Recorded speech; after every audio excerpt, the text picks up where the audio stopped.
What is good, everyone, and welcome.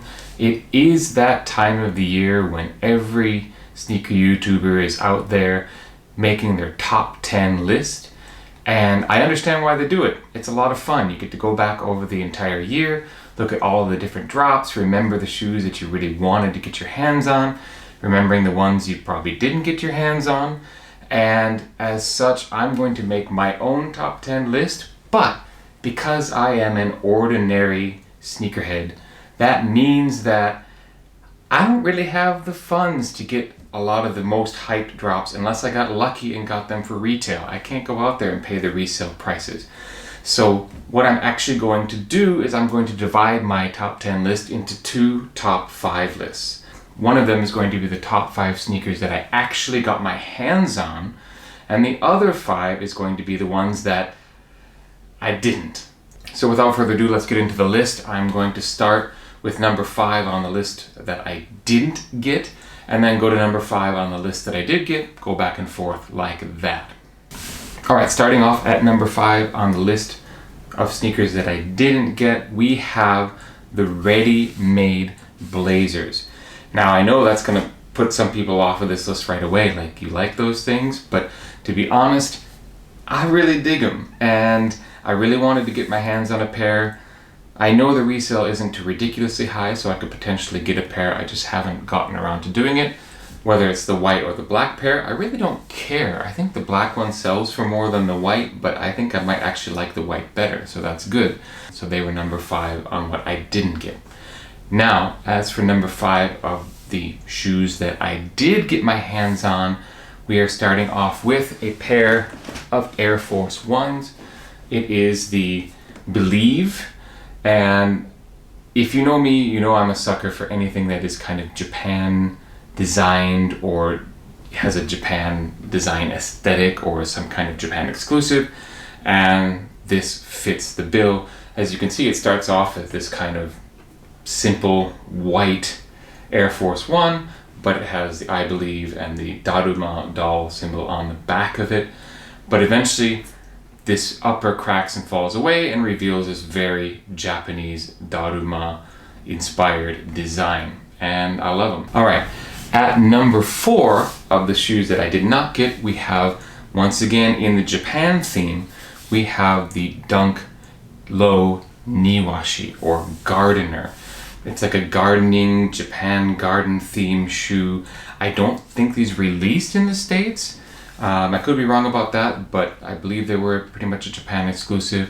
Not well known, not a lot of hype, but I really love how they look, and I really would like to get my hands on a pair of these. So those are at number 4. At number 4 of the shoes that I actually did get my hands on, we have the Jordan 1 High in the Bordeaux colorway.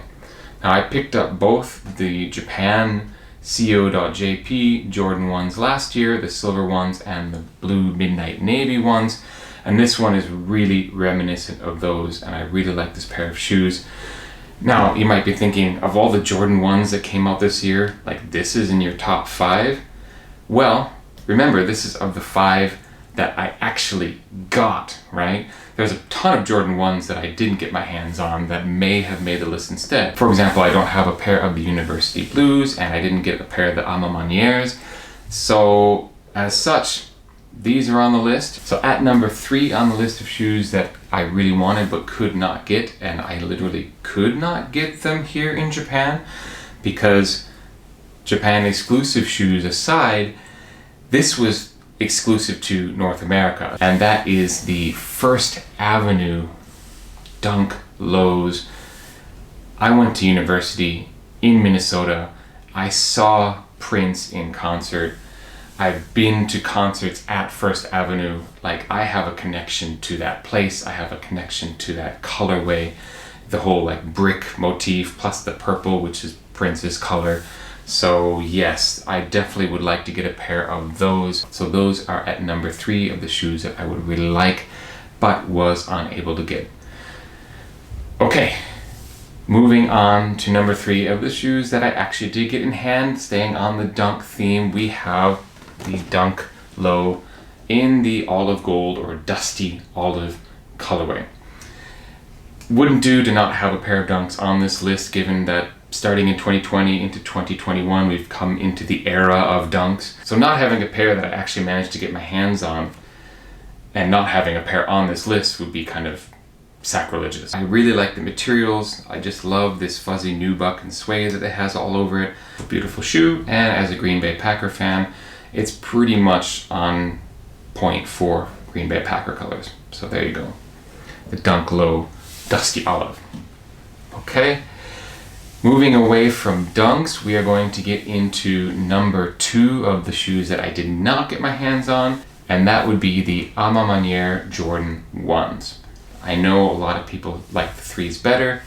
I'm a 1s guy. I like 3s, but I really like Jordan 1s better, and basically my next best thing was I got a pair of them in grade school size for the kid. So I do have a pair in hand. They're just not for me because the resale is just ridiculous here in Japan. It's still over $600 for a pair, whereas the grade school was very reasonable. So they are number 2 on the list of shoes I didn't get, although the kid is going to outflex me from time to time. Okay, moving on to number 2 of what I actually managed to get my hands on, and that is none other than the Travis Scott Fragment Jordan 1 Lows. Now you might be saying, wait a second, I thought this was an ordinary sneakerheads list. How did you manage to pay and get these in hand? This is just one of those lucky sneaker app hits. I got them for retail. I hit on sneakers, and I couldn't be happier for having done so, for obvious reasons. And although I waffled back and forth about having such an expensive shoe, should I sell it, should I not sell it, obviously I still have them in hand. I have not worn them yet, but they're not leaving the collection anytime soon. Okay, now to number 1 of the sneakers that I could not get, and I shouldn't really feel too bad about this because almost no one got their hands on these. Super limited release. I am talking about the off-white Air Force Ones in that amazing golden colorway. I really want a pair of these, and I don't know how I'm ever going to afford to buy them. So I guess they're just going to have to remain unobtainable, and they are number 1 on this year's list of those unobtained shoes. Let me know what you think of my list of 5 shoes that I was unable to get in 2021. Do you agree with any of those? Do you really wish you had gotten them? Did you manage to get them and want to sell them for me for an amazing price? I'm all ears. Contact me on Instagram.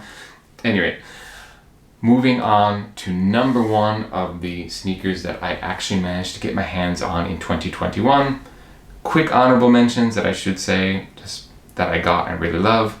The Jordan 1 Low OG in the orange starfish colorway, the shattered backboards, I guess. Those were a wonderful pickup. And if you watch the channel, you're probably surprised that the Dunk Ambush High in that royal blue colorway is not on the list. I don't have them anymore. When I bought them, I made the mistake that a lot of sneakerheads make, and that is you pull the trigger on the first pair you can get, and they weren't in my size. They were too small. I wasn't even going to be able to get them on my feet. Those would probably be on the top 5 list somewhere if I had the pair, but I sold those and I haven't gotten around to buying a new pair yet that's actually in my size. But at number 1, the final shoe on the list is Jordan 1 High, the patent bread toe.